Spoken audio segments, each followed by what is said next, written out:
Hello and welcome to this masterclass today for people who love to serve but hate the hard sell. So I'm Watkin, founder of Selling from the Heart, and I work with business owners who are passionate about what they offer or who have gone into business because they feel really called to make a difference to others, but then struggle to get enough customers because they feel so uncomfortable about the sales process. And I work with these business owners and I teach them how to sell in ways that feel totally authentic and congruent so they can grow genuinely successful businesses without compromising their values or their integrity along the way. And I do this through an online program, a membership, and also private consulting. So today I'm going to be doing this masterclass on how you can actually use sales to serve rather than feeling like you're just pitching or manipulating. And what I really want for you most of all today is I really want you to be leaving this masterclass with a shift in the way that you think and feel about sales. Because what I know from the work I've done with my clients over the years is if I can get you feeling more comfortable about the idea of sales, in fact, if I can have you falling in love with sales, then suddenly you feel so much more confident, you stop resisting your sales process, and it will make a huge difference to the results that you are seeing. However, I'm also going to be sharing some actual practical advice that you can put into place straight away, starting from today, to make your sales conversations more effective. So some of the things I'm going to cover include what I mean when I talk about heart-centered sales and how that differs from what you may know of the traditional sales approaches that you might have learned elsewhere. I'm going to talk about why I personally don't teach closing techniques or objection handling techniques in any of my programs, even though they're at the core of the traditional sales approach. I want to share with you a shift that I would love to encourage you to make when it comes to how you're thinking about sales and where it fits into your business, because this is what will start you on that path to falling in love with sales as one of the favourite parts of your business, even if it's not right now. I'm also going to share with you 3 tips, very practical things that you can start to put into practice immediately in any of your sales interactions, which will help prevent you accidentally coming across as pushy and inadvertently pushing your potential client away from you. So we want to avoid that. So first of all, what is heart-centered sales and how does it differ from traditional sales? Well, for me, heart-centered sales is the very antithesis of traditional target-driven sales.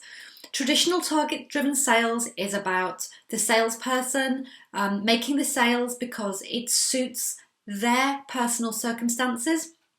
There's a sense of needing to get the clients to say yes at all costs, irrespective of whether it's right for the client. It's very one-sided, it's very self-serving, and it does not put what's best for the client first. It puts what's best for the salesperson first. So heart-centered sales is much more about putting your potential customer at the center of the interaction and thinking first and foremost about what's best for them. Trusting that if you do that, there is plenty of business to go around and you can sell to people who genuinely want and need and will benefit from what you're offering. And it's about learning how to articulate what you do so that when your client or customer hears from you, they immediately understand the value and the benefits to them of buying from you. And when this happens, you do not need to use manipulative techniques designed to coerce people because the customer has had what I call an internal yes. And this means that the feeling of, yes, I want to do this, or yes, I want to buy this, is coming from inside them. It's like an energy that's pulling them forward rather than an external yes, which is coming from the salesperson, you, and you've made the decision they're going to buy, and now you're going to do whatever you need to do and use all the techniques in your sales armory to get them to say yes, irrespective of whether they're on board with the idea or not. So Because of this distinction between heart-centered and traditional sales, I'm actually not a fan of, and I do not teach, closing techniques, and I do not teach objection handling techniques. So I know that some of you will be breathing a huge sigh of relief to hear that. And the reason I don't do this is because if we take closing techniques as an example, the whole idea of closing a sale is inherently one-sided and it is inherently self-serving. It's just not taking into account what's best for your potential client or customer. The other reason I don't like it is because, yes, if you use traditional sales techniques, you may well get the yeses because traditional sales approaches do work. However, what can happen is that if you have backed somebody into a corner, or you've got them to say yes because you've used these techniques on them, but they're not fully emotionally committed to the process, what can happen is you'll get the yes, or you'll get the purchase, but it will be followed quite soon after by cancellation requests, refund requests, or just clients not committing to the process. Also, if you are selling something where you are wanting a long-term relationship, so either you want your customers to keep coming back, or when your customer says yes to you, they're entering into an ongoing relationship based on intimacy and trust, which is the case with coaching, with healing work, with ongoing consulting work. If you get your customer to say yes to you based on manipulation up front, the trust and the commitment isn't there that you need to have in order to do your best work with that customer over the longer term. So there's lots of reasons I'm not a fan of using closing techniques. And what I recommend you do instead is to learn how to guide your potential customer through a structured sales process that covers all the important things that you need to cover in the right order, so that if buying from you is right for them, they will be able to see that themselves. They will come to the conclusion that they want to buy with you before you start trying to push them into the decision. And I'm sure you can relate to this from your own experience when you're buying, that you feel so much more excited and committed where you feel you've made the decision. And the best salespeople, you may notice from your own experience, are those who act more in the role of consultant, advising and providing information and supporting and helping you make a decision, rather than those who seem to have their own agenda as the primary agenda and are trying to squeeze you into their agenda.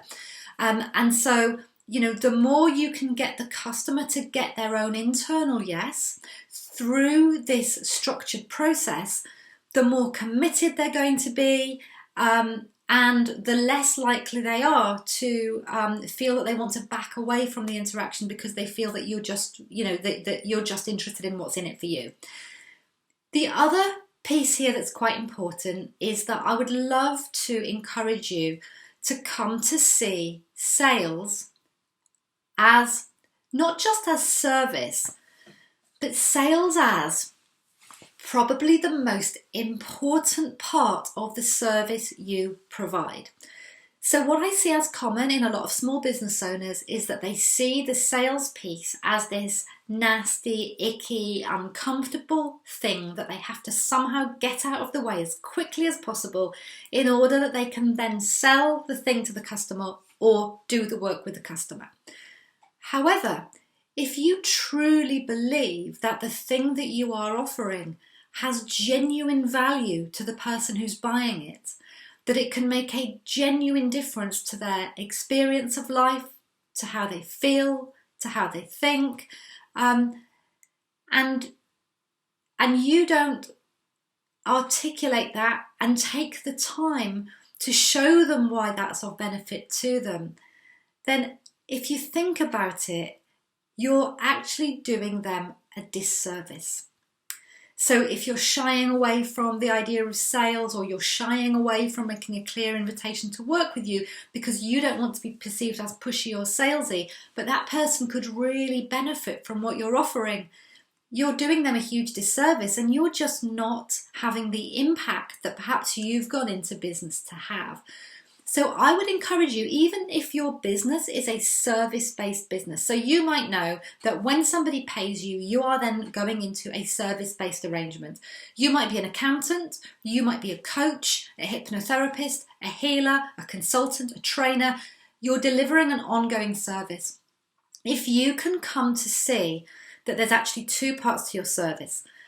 The first part is your sales process. And the second part is the thing that you do.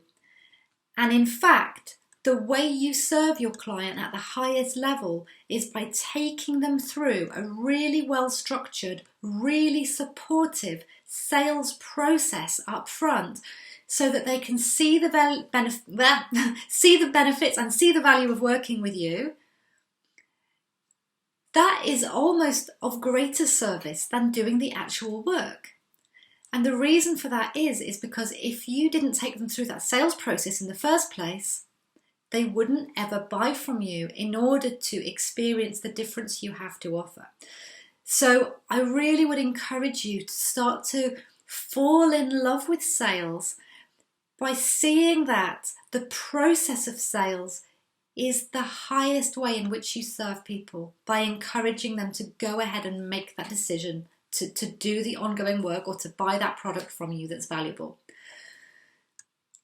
So another area I want to cover here is the whole issue of pushy sales, because there are two things that I see happening when it comes to pushy sales. These are, first of all, we have people who actually don't step up and serve their customers by selling effectively because they are so scared and nervous of accidentally coming across as pushy in their sales conversations. And what happens is, if you're nervous about coming across as pushy, you often don't sell with confidence, and you don't sell with conviction, and you don't make clear invitations to buy from you. And what happens is, if you are not speaking with confidence about what you have to offer, that can often make your potential client feel just as uncomfortable as if you're being pushy. So being hesitant, being uncertain, can make your client feel just as uncomfortable. And so learning how to sell and talk about what you do with a sense of confidence, with a sense of conviction that you really believe in this thing and it really has value, is really important. However, it's a bit of a thin edge to be on, because if you are overconfident, you can very easily slip into accidentally coming across as pushy. So what I want to do is to share with you 3 clear tips that will help prevent you accidentally coming across as pushy in those sales conversations. So the first one of these is to always set it up so that it is okay for your client to explore working with you and still say no. This is one of my core mantras when I'm teaching. I always say, if your customer does not feel safe to say no to you, they will not feel safe enough to say yes to you. And that's because until they feel that it's genuinely okay to decide no, they have their resistance up. They have these defensive barriers all ready to sort of push back if you start pushing them or being salesy or making them feel uncomfortable. And if you can let your customer know that it is 100% fine to come and talk to me about this and explore it, and if it turns out not to be right for you, that's absolutely fine. I will have been delighted to help you make that decision. They are much more likely to come to you. So if you are mainly selling through one-to-one sales conversations, at the point where you invite your customer to have that conversation with you, you need to be letting them know that you would love to have a conversation with them to explore whether buying from you or working with you is going to be the right decision for them, that you would love to have that conversation to help them to explore it. You're sure they'll get a lot of value from the conversation, even if they don't go ahead, and you're very happy to do that, irrespective of their decision, because you love having these conversations with people. If you're selling something online, but the thing that you sell, very often people have questions or they benefit from a very quick conversation with you to clarify a few things. Make it very clear on your website that you are available, that you are very happy to answer any questions they've got, or whether that's by email or by phone. And really, use very friendly language that encourages people to hop on ideally, if you're selling online, but you often have people who need to speak to you first, if the language on your website can be very encouraging, to encourage them to reach out and have that conversation with you, that you'll be very happy to help them make that decision, irrespective of the outcome, they will be much more likely to take that next step with you.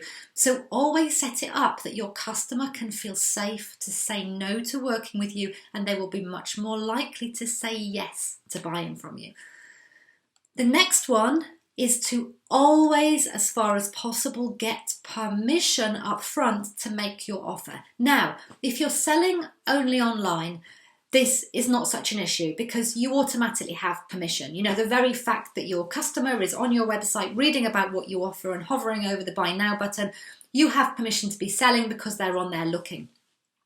But if we're selling one-to-many over a webinar, or if we're selling one-to-one in a sales conversation, we need to be careful that we're not accidentally slipping into a sort of salesy mode where, like a pitching salesy mode that actually is probably going to be uncomfortable for you as the business owner, but definitely feels uncomfortable for your potential customer. And the way you do this in those situations is by getting permission up front to present your offer. So if it's a one-to-one sales conversation, what you would do is in your setup at the beginning of your conversation, and I'm going to show you towards the end of this session today where you can go to actually get that sales process from me. I'm going to share my sales process with you. At the beginning, at step one, when you're setting the agenda, you need to let the person know that you're very happy to have this conversation to help them explore things. However, if you feel that buying from you is going to benefit them, you will be telling them more about how that would work, what it involves and what it will cost, and you'll be doing that later in the call.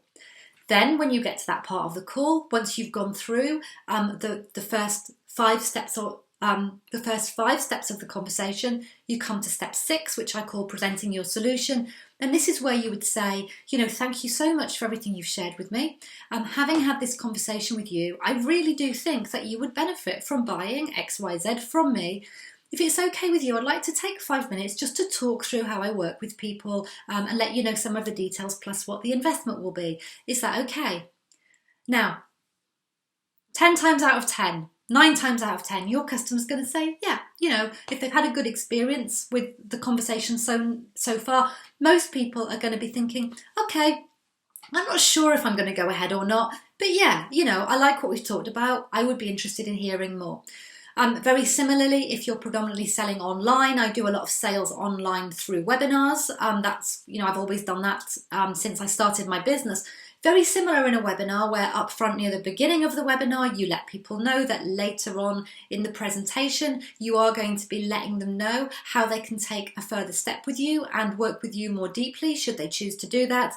And then when you get to that place in the webinar, you need to do a segue where you partly show the gap between what you've taught them so far on the webinar and what they're going to get that is different or extra from actually choosing to spend money with you.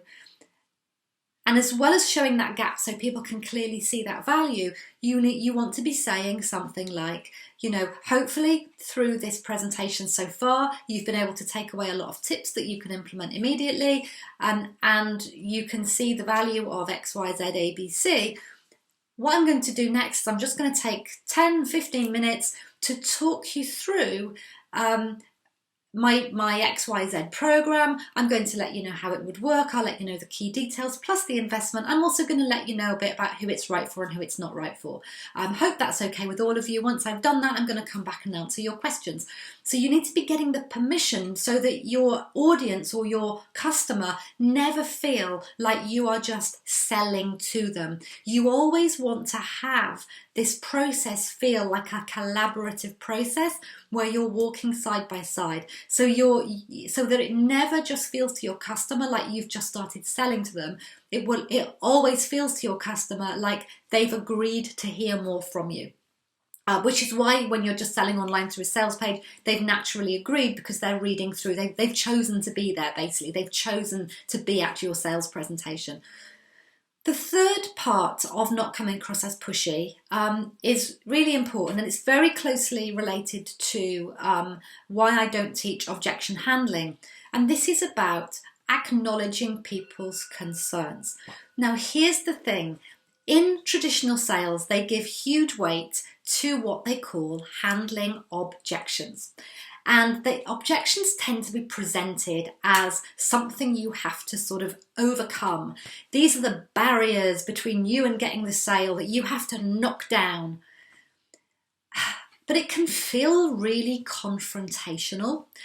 And it tends to this tends to be where the sales conversation starts to be pushy. It's really clear to the customer that now you are just trying to get them to say yes, and you're using all your objection handling techniques to do that. And this is where it feels salesy, and you will often lose a customer. So instead of focusing on overcoming objections, I would like you to forget altogether the idea of objections. And instead, I would love to encourage you to recognize that if somebody is seriously considering buying from you, whether it's a product or a service, they are inevitably and naturally going to have some concerns. Can I really afford to do this? What if I buy this and it doesn't work? What if it turns out I haven't got the time?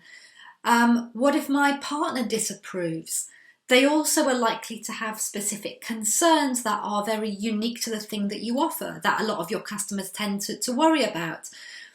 And I would like you to recognise that if somebody is considering handing over a significant amount of money or time, or committing to a process that's going to involve them opening up about a lot of personal information, they are going to have concerns.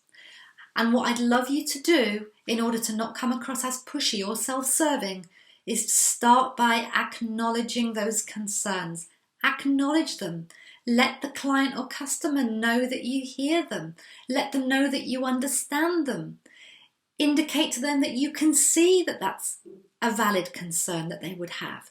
So they know that you're on their side, and they can see that you're not just trying to push them into anything at all costs. And when they understand that you have their best interests at heart, and you're not just going to push them into anything and argue with everything they say, they are going to be so much more open to having the conversation that is going to be the next part of that conversation, which is where you start exploring how you can help them to overcome those concerns and any resistance they might have to going ahead. So, for example, your customer might tell you that they can't do the work with you because they haven't got the time. So you may end up coaching them around their priorities and helping them to see how they can free up more time. Or it might be very clear to you that by doing the work with you, they will feel they have more time because part of the issue they're dealing with is overwhelm and commitment to too many things, and that's exactly what you're going to help them with through the work you do. But you can only have that sort of exploring conversation if you've started by acknowledging that this is a genuine concern and you are not going to make them wrong for feeling it. So again, if somebody says, I would love to work from you, I would love to buy from you, I can't afford it. Again, you show them that you hear them. You show them that you understand that that can be an issue. And you then go into the conversation where you get their permission, again, getting permission, where you get their permission to explore further into that. And you have a conversation that goes deeper into whether they can afford to work with you, how this weighs up against other priorities, how they might be able to make it work, perhaps how working with you will pay for itself depending on what it is that you offer. But your client's only going to be open to that deeper conversation with you if they feel that you are on the same page And like I said before, that they feel that this is a collaborative conversation, not a one-sided conversation that's all about your agenda and not theirs. And equally, if you are selling from a written sales page or you're selling from a webinar, it's like a one-to-one sales conversation. It's one-to-many. You're having the conversation, but you're needing to reach many people at one time. And so in that case, what it helps to do is to really identify up front what those common concerns are that you might have and address them through your sales copy and address them through your webinar content, so that you are addressing your more common concerns through the information that you are providing and presenting to help customers see that these things don't have to be an issue, and in fact buying from you could benefit them. So it will depend, each one of you watching this will have a very different business, so it comes to sitting down and really drilling into what are the top 10 concerns that one of your typical customers might have that might prevent them from going ahead and working with you, and then you can use that within your one-to-one sales conversations or within your one-to-many sales online. So I do hope that you found what I've shared in this masterclass useful. As a summary of what I've talked about the importance of always putting what's best for your client or customer first in the interaction. If you do that, there will always be enough customers to go around. You will build trust, you will build a positive reputation, your people will send you referrals even if they don't buy from you. And when your client can sense that you have their best interest at heart, I promise you they are so much more open to having that conversation with you and so much more likely to be open to making the decision that's right for them, which very often is going to be a yes decision. Don't try and close the sale. Instead of trying to close the sale, aim to take your customers through a structured sales conversation with the aim of having them get that internal yes. So that if buying from you is actually right for them, that's a conclusion that they will draw themselves rather than you needing to tell them, because nobody likes being told what to do they? None of us like to be told what to do, but we all love to make our own decisions. And implement these 3 things throughout your sales process to make sure that you're not coming across as pushy and causing the client to shut down. So get permission up front when you want to talk about your offer. Always set it up so your client feels very comfortable that it's okay with you if they decide to say no after exploring things with you, and always acknowledge any concerns as valid before you go deeper into exploring those concerns with your customers. Now, I said earlier that I would let you know how you can learn my sales process. So my unique sales process that sits at the core of all of my programs and teachings is called the 7 Steps to Yes. This is a process for guiding your client through a very authentic sales conversation that will feel comfortable to them and comfortable for you as the business owner. You can go and get that from my website. It's a series of short 3-minute videos, so it's very bite-sized. It won't take any longer for you to learn that process than it's taken you to watch this masterclass today. My website is sellingfromtheheart.com. So if you go over there to sellingfromtheheart.com, you will be able to sign up for this free training, the 7 Steps to Yes. Just go over to the Work With Me tab. You'll find it listed there. The other thing on my website, which you are going to love, is I've got an authentic sales styles quiz.